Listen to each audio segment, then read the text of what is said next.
You're not tuned into the Hip-Hop Hermits radio show. We got a special edition. This is the Hip-Hop Cypher Urban Live. Right now we got Steelyone. And introduce yourself, Chase Dollaz. Chase Right Dollaz, here on the Brooklyn, couch. New York. That's when I introduce myself. Or Yeah. You had me for a second. Yeah. I go by the name of Chase Dollaz. Every dollar counts. SC Dollaz NYC is my Instagram. Brooklyn, New York. I'm here. Hermits, what's up? Word, that's dope. Now, both of y'all from Brooklyn. No. Where you from? I am from Westchester, New Rochelle. You from West? You know I went to school in New Rochelle, high school in New Word, Rochelle. that's crazy. I went to, Yeah, you know what Legion is? Yeah. Yeah, I went there, yo. I do know what Steelyone is. I went to New Rochelle High School, then I got kicked out. Yeah. I went to St. Gabe's, which was like My fault. yeah, so it's supposed to be a school for bad kids, but it wasn't really bad. Yeah. But yeah, that's where I went. Man, I wanted to go to New But Rochelle. yeah, High misunderstood. School. Underestimated. I was underestimated. Yeah. That's what I was. But speaking of, It's a good segue. Speaking of underestimated, yeah, you set me up real nice. But speaking of underestimated, you tell us about that project you got coming out. It's called Underestimated. Yeah. Thanks to Steelyone. He heard the record Underestimated, and a couple joints off it, and was like, yo, the way this project is feeling, you need to go with the energy. Yeah. It's like, yo, you need to name it Underestimated. It's something I've been working on since the top of the year. I'm really trying to get the Underestimated record hot. Yeah. And then the project will follow. But first it's about getting that single. Yeah. So you gonna tour after the record comes out? Oh, absolutely. Yeah. We just came back from South by. Oh, okay. How was that? South by Southwest. I heard it'd be crazy over there. Yeah, it's wild. It's wild. That's in Texas, right? Yeah, it's in Texas. It's in South Austin. It's in South Austin, Texas. It's just a smorgasbord of artists from everywhere, and Right. you know, you run up in venues with your thumb drive and get your 3 minutes and Yeah. try to make new fans. Yeah. So y'all international EA went there too. Y'all associated with them? Yes. What's their relationship like? How'd y'all meet? Yeah, to me, man. Both of y'all. Well, EA is from my town. He's also from New Rochelle. Oh, that's word. So that's how we met. Okay. I've known him for a minute. He definitely bought up. Definitely got bought. Yeah. I met Chase actually through a family member of mine that actually manages him. So Okay. and then that's how me and him rock. And then, man, just when you're an artist and you find good music, believe it or not, besides you just finding good music, you also find a way to get inspired by good music. So that's why you want to keep it around. Yeah. Because it inspires you to do either go harder, or make your shit better, or a good artist that you trust you trust their voice. They could say something like, "Yo, maybe you should look at it this way." And like, "Oh, I never thought about it that way." Yeah. You know what I'm saying? Once you keep that shit, you keep it around. You know what I'm saying? Yeah. Still sharp and still. Yeah, like crews are in right now, like the ASAP Mob. You got J. Cole and Dreamville. You got a lot of crews right now. Have y'all three ever thought about starting a crew? I'm already in a crew. But my crew is not just some shit that's just like rappers start together. Like I'm with my childhood friends that I've been with since day one, Murder Morris, and like that's just been my team. Period. That's dope. But on top of that, it's just like I don't believe in just like the crew scene. Shit that I don't like about it is like, if you're gonna start a crew, you should come in a crew that you started with, like your family, things you really know, not just on some just like made up shit, like sign up shit. Like I don't get that. Like for example, like how Baby and Wayne's beefing right now, and I don't. If you call niggas brothers and family, I would never do that with my crew. You'll never see me arguing. Like we could just go back in the back and shoot the fly. Keep it a minute, keep it honest.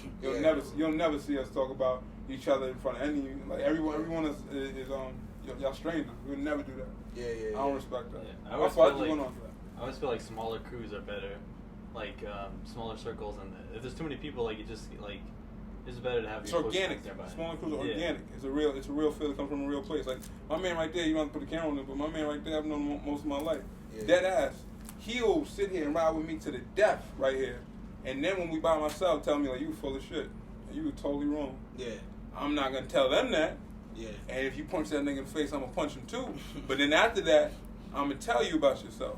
Yeah. And that's the shit that niggas like. That's keep it within the family. Yeah, you always gotta do that. That's you. In all honesty, when you're talented and you have you have a talent in your clique, do you know it's the most important reason why you're supposed to bring your team with you? What?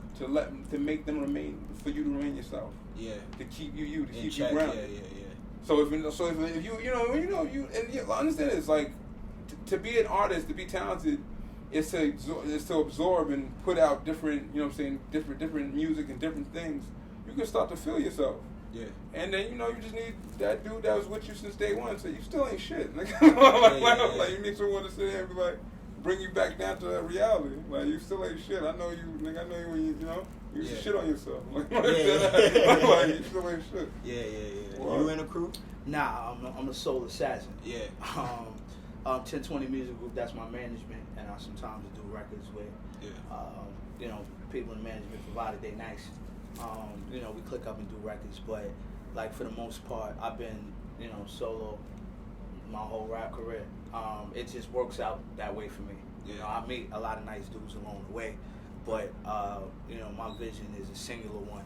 Not that I'm opposed to clicking with people, because I do records with people all the time. We got a record we just did called Uncanny. Yeah. That's official.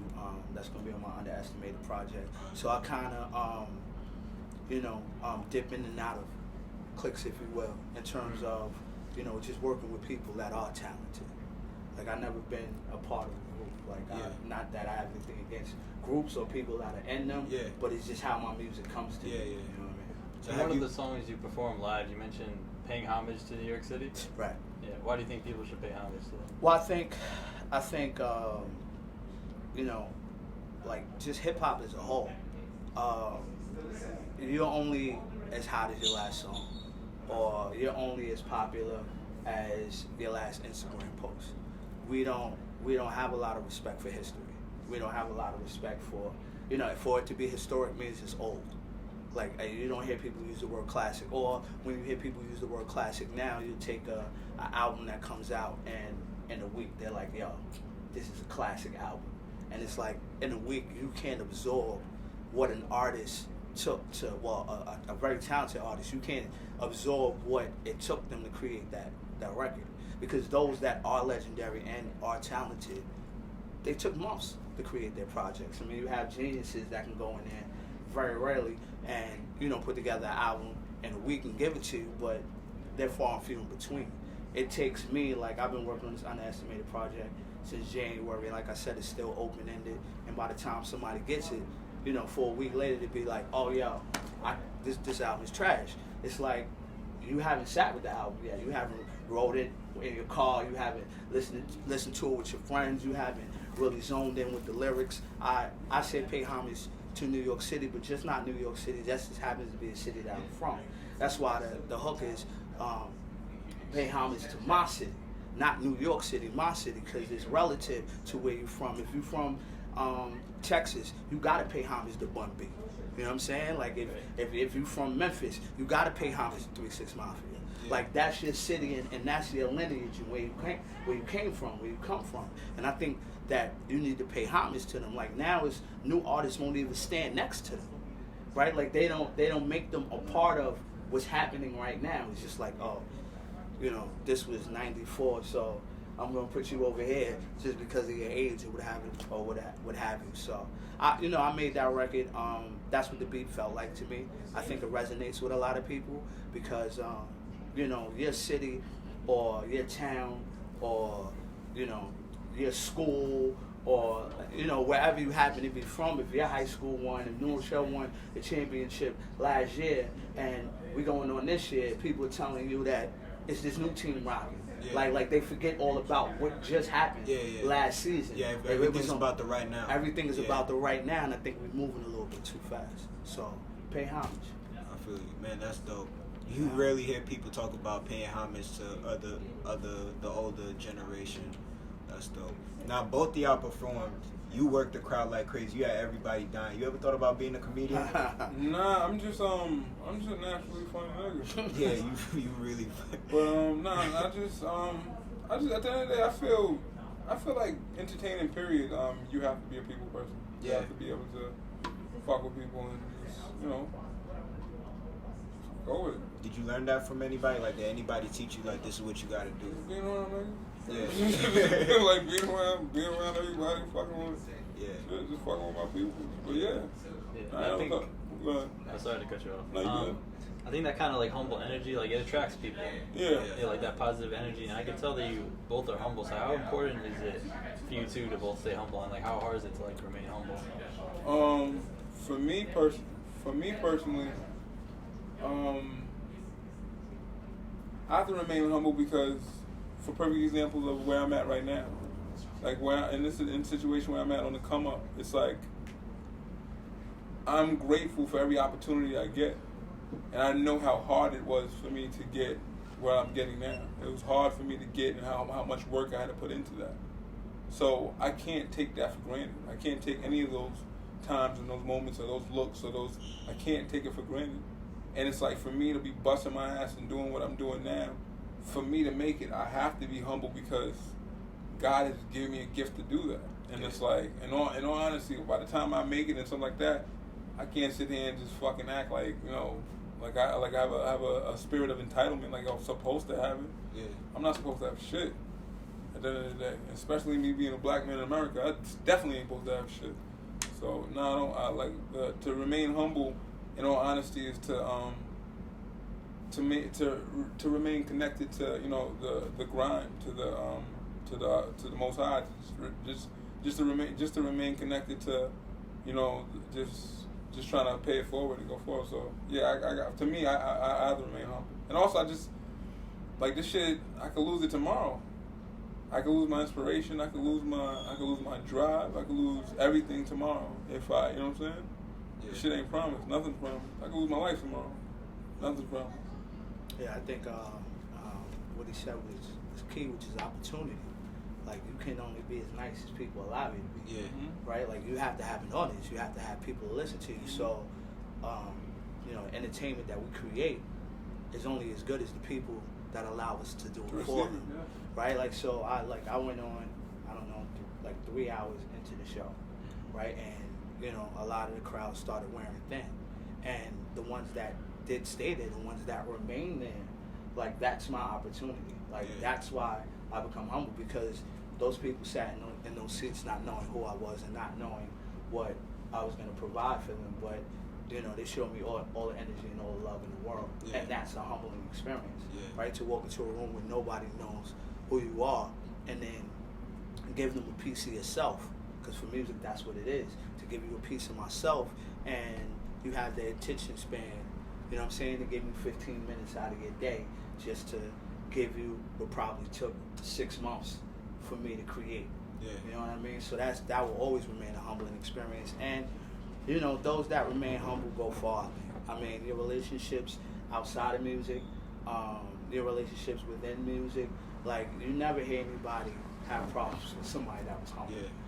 Right? Like, you never, this guy's too humble. I can't. Yeah, I can't work with this guy. Like, it's no way I can work with this dude as humble as he is. Yeah, that's like, a good point. You don't hear those things. That's a singular characteristic that will keep you around people, because they know, regardless of the setting, regardless of the environment, you're gonna remain you, right? Like a humbling character, that's somebody, no matter where they are, they're gonna remain the same. And I want to be even killed. Like, I want to give you, if I want to be cocky, I'm gonna give it to you in a record. You know what I'm saying? Yeah. Like, if I want to be angry, I'm gonna give it to you in a record. If we're gonna occupy the same space, I'm gonna be even killed, and I'm gonna be humble, because music is one thing, and my character is something else. Yeah. You know what I mean? Although they intertwine, because the music that you create, they're just moments in time. Yeah. Right? Like, so my record Underestimated, or my record My City, you know what I'm saying? Or the record 25 to Life, which references being locked into something that you really love. All of those things are moments in time for me. Yeah. Like, I don't feel underestimated every day. Yeah. Like, I didn't feel underestimated after I finished performing the song and I got the applause. Like, I didn't feel underestimated at that particular point. Yeah. But then tomorrow, when it settles back in and I gotta get back on the grind again, I'm gonna feel that. So, being humble is something that I can always remain regardless of wherever I'm at, because that's something that doesn't waver. Yeah. Now, you mentioned being locked into something that you love. Right. What inspired both of you guys, or what pushed both of you guys to, pursue your dream to be a rapper, and pursue a rap career as to just get a regular 9-to-5 job?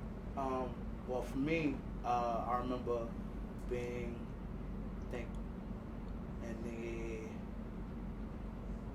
5th grade. I think I was in the 5th grade, and they were having a talent show. Yeah. And if you were in the talent show, they got you out of class. Yeah. Right? So I I didn't have talent, but I just wanted to get out of class. So went downstairs to the auditorium, and I'm chilling, and I'm watching everybody that actually has some sort of talent go across the stage and exhibit that. Yeah. So when it comes to my turn, I have absolutely no idea what I'm going to do. And I don't remember the song it was, but it was something I had memorized off the radio. And I just did that. And then I watched, like, the other kids sing along because they knew the words. And the feeling that I received from that was something, it was a high. You know what I'm saying? It was something that I wanted to feel again. So it started me writing, and I never really stopped after that. Yeah. What about you? My brother was rapping before me. My brother used to rap, and like I always just want to do what my brother did. And then I just started to realize how much music was in my life. Like music was literally music has actually been a soundtrack of my life all my life. I remember waking up to like my mom cooking breakfast, playing Al Green. Shut the blood clot. What's that? I remember my mom like cooking breakfast, listening to Al Green, and listening to like you know what I'm saying, like Gladys Knight and the Peps, listening to, you know what I'm saying, like just old Jamaican records and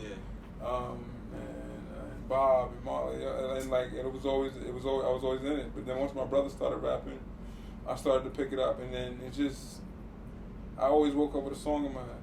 I always woke up with a melody in my head. I always woke up with like lyrics or bars in my head all the time. And at first I thought I was kind of like thought there was something wrong with me. Yeah. Because like I always connect like little different things and little what's names, and everything I ever learned, it always had like a melody or different thing to it. Yeah. So it's just like that's just like it just drawn to me, and then I just never stopped. I still can't stop. Yeah. Even if I wanted to. Where did both of you get like the confidence to be a rapper, even when performing too? Because like that doesn't come naturally to be that. Well, for some it does, but for most it doesn't. Yeah, you seem pretty comfortable in your skin. I'm comfortable with who I am because once again, it's in my circle. Another thing is I demand your attention. Yeah. Like I want your attention. I feel like I deserve it. I bust my ass and like I really work on this music shit hard body. I deserve your attention. So I'm gonna take it, like no matter what. Like every time I go on stage, I automatically say that. I feel like no one likes me, no one wants me there. I demand your attention. I don't care who you are, I don't care what you're doing, I demand it. Yeah. And also it's because like I feel that what I'm saying and what I'm writing is for you. So, you know what I'm saying? Like at the end of the day, whether you like it or not, I was supposed to meet you today. I was supposed to sit here in front of you. Yeah. I was supposed to say these words to you. Yeah, yeah. Take it. Like that's it. I don't like, and that's just how I feel. Yes. What about you? Repeat the question.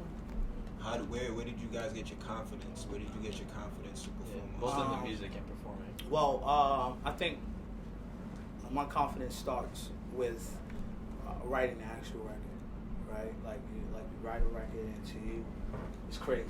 Like it's hot, and you play it for your friends, and then they start echoing the same thing. Like, yo, this song is the truth.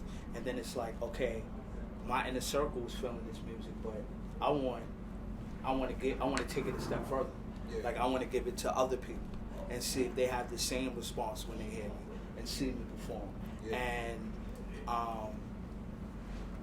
for me, confidence, like that's just a natural part of the order.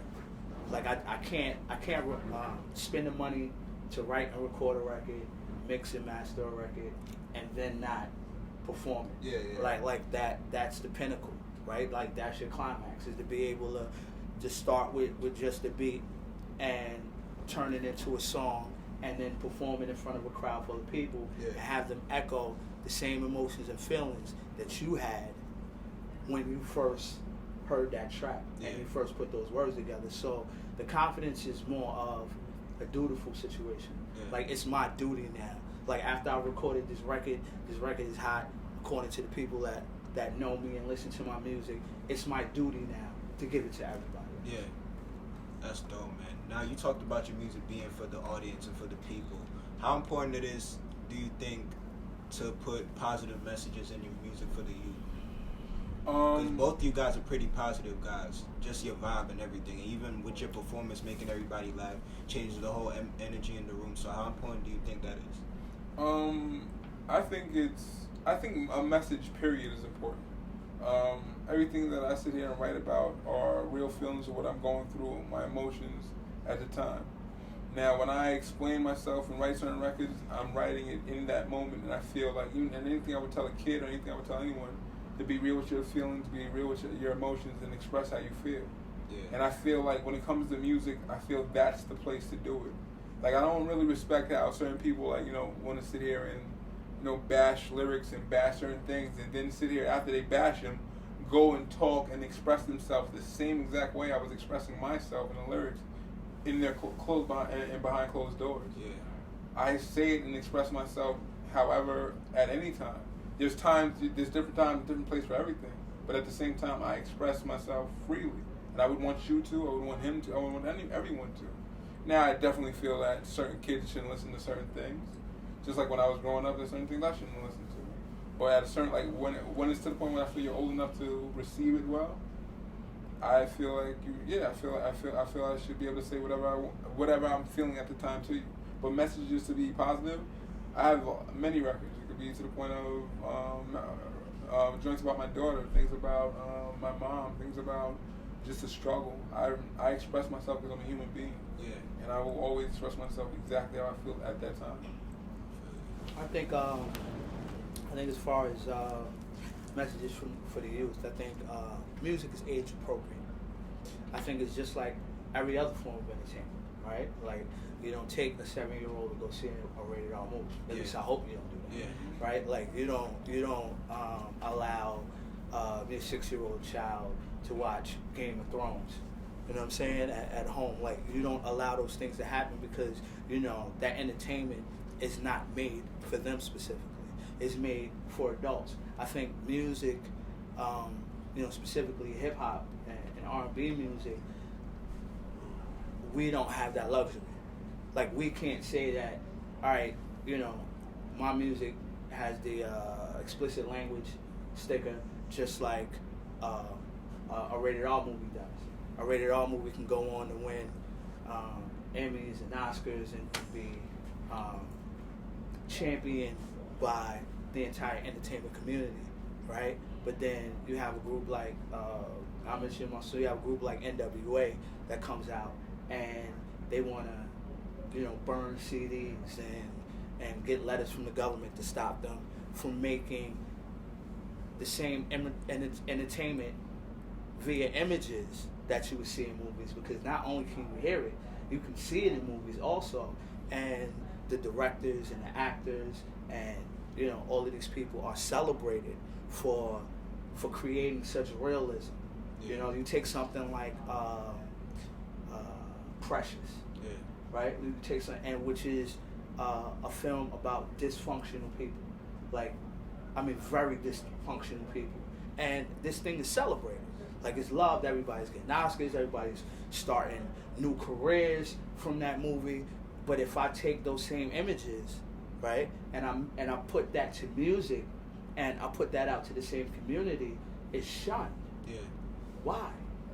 You know what I mean? So as far as giving the youth positive images, I think to tell your story, whatever your story may be, right, to an age-appropriate person, they take from it what they should.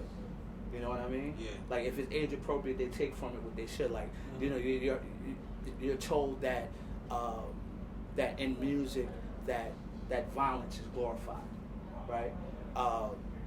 Is it not glorified in movies? Yeah. Right? Like, and they say that music is glorified, but usually there's a cause and a consequence in the music that's created.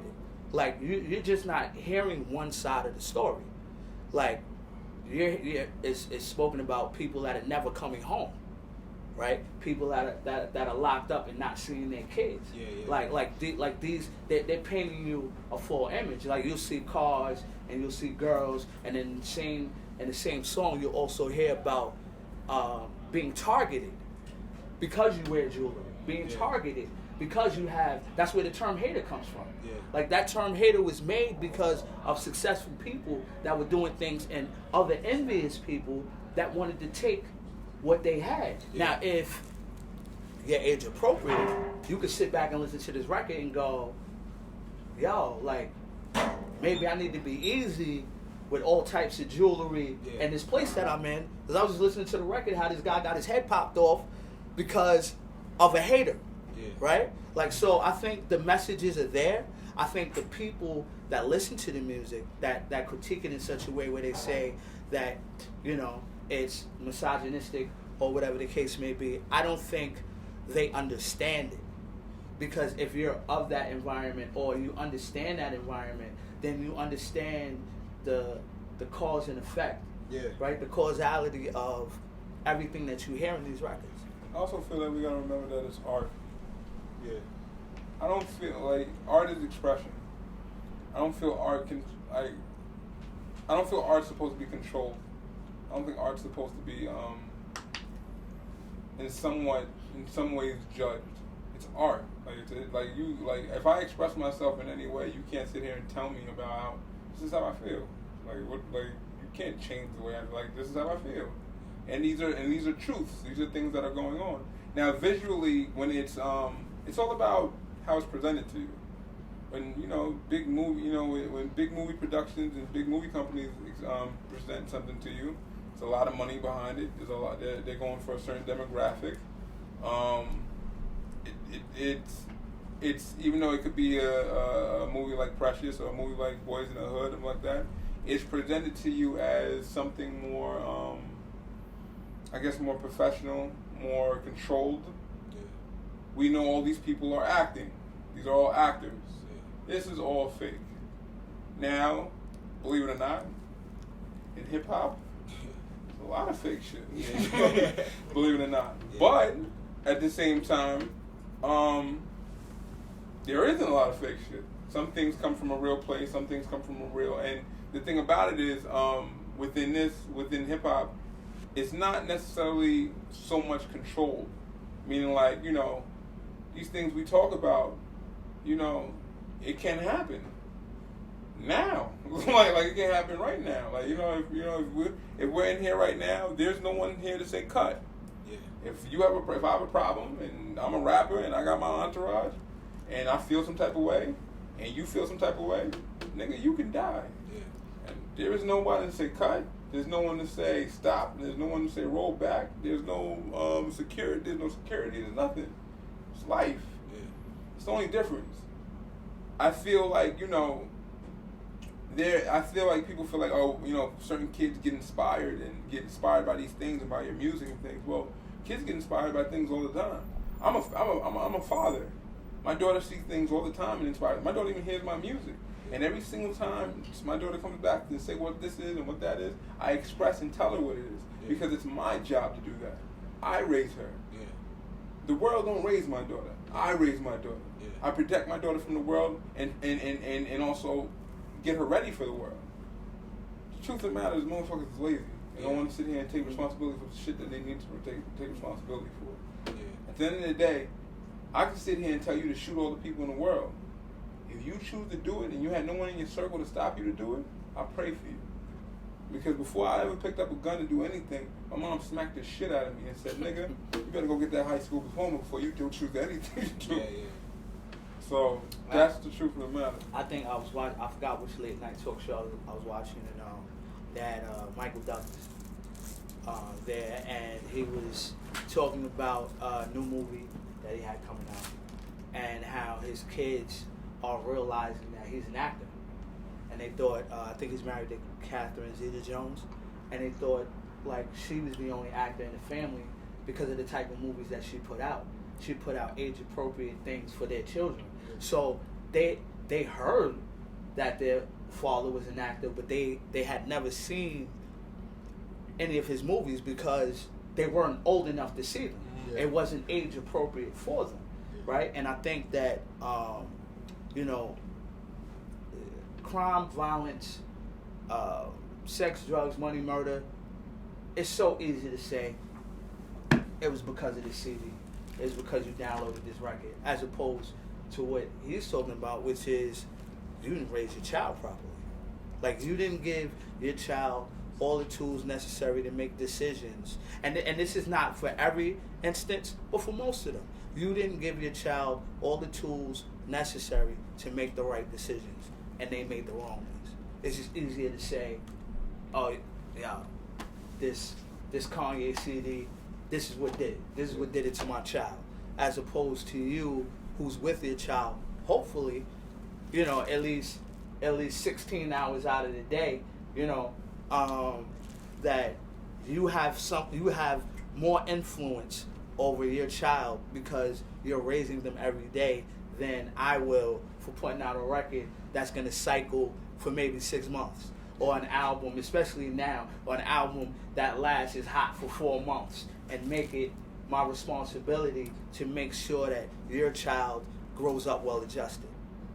Right? I think people are putting the onus on the wrong party. Yeah. Yeah, and I think that's because, like, people just like to point the finger at something. Just like, oh, this did that, this caused that. And I remember, like, that happened with Marilyn Manson. That happened with Eminem when he was coming out. And Eminem actually has a line that reminded me of what you said, saying that parents are lazy and they aren't raising them right if they say that his music is causing them to do things. Right. Yeah. It's just easier to have a scapegoat and blame somebody for all the problems. So I get it. Absolutely. I get exactly what you're So the underline is the positivity in the music is there, but it may be too complex for the audience. Yeah.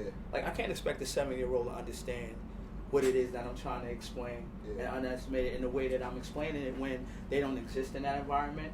Hopefully they're not existing in that environment or having those conversations, which are adult conversations that I'm expressing on my record with other 7-year-olds. Like, how are they going to understand the message in that? Or then you take somebody that's not of the culture, right, that just hears curses and hears about profanity, like they're just picking out the things that they hear and don't understand the storyline, right? Mm-hmm. Like, if you take things out of context, then you have no idea what it's about, right? Like, if you're just picking sentences out of a paragraph, can you really tell me what that paragraph is about?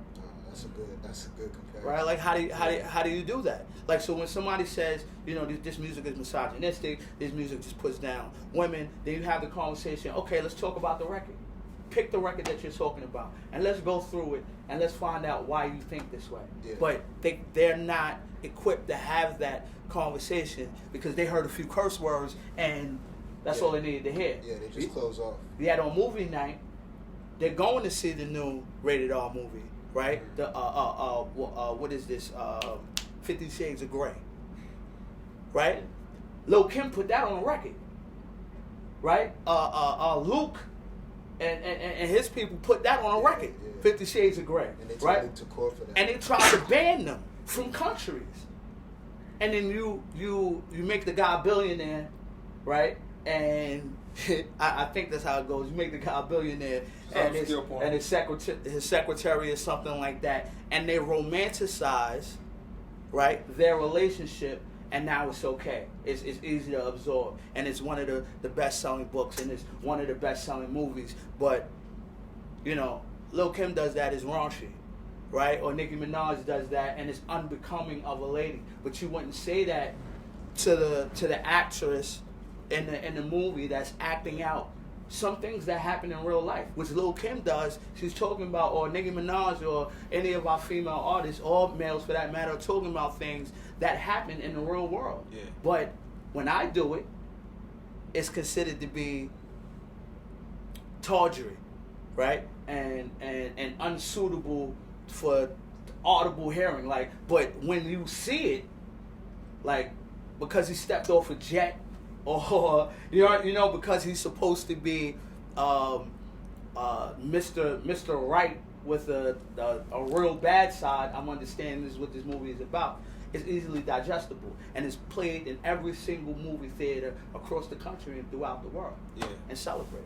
And what you said about people not like understanding hip hop reminds me like this interview I saw with DJ Premier. He said like hip hop's like a language, and you got to know how to speak the language. Yeah. If you don't know how to speak, it's just gonna sound like gibberish. Absolutely. Just like when I'm sometimes I play hip hop music for my mom in the car, and like she'll just hear like certain lines, like controversial lines, and she'll think like the song is like, oh, it's like, that's the not same good. thing. I was playing So Kendrick curse Lamar's word, album, and my mom just heard the curses, and she's like, "What you listening to?" Yeah, So, but that's all they can hear because that's all they recognize. Yeah. They that's don't. what stands They, out. they don't know what going up is. Like they don't know what, pop. Like they don't understand the language. So they just hear words that that's a bad word. Oh, this record is no good.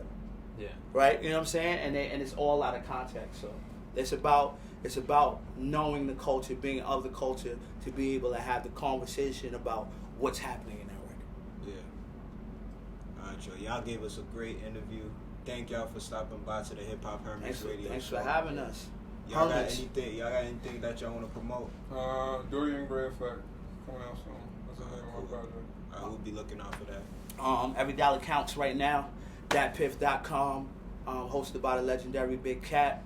I got Underestimated is on the way this summer. Look out for that Underestimated single. Working on a video right now. You can get at me on Instagram, Twitter, at C-Dollaz NYC. That's at CDOLLAZ NYC. I hope y'all get fly with the graphics and put that. Yeah. And, right. And I want to shout out my management, 1022 Music Group. They always hold me down. My fault. You can get me at Steelyone 914 for everything. My Steelyone 914 for Instagram. That's STEELYONE 914. That's also my Facebook, YouTube. I got a video out called Head Rap. It was just on flexwetrust.com. It just got on that'senough.com. It just got on hiphopwire.com. I got a bunch of visuals coming out soon. Look out for that Dorian Gray Effect. It's a crack. Joe. This is the Hip-Hop Hermits radio show, and we appreciate you stopping WMBL Radio. Ching! My hands up. All right, there you go.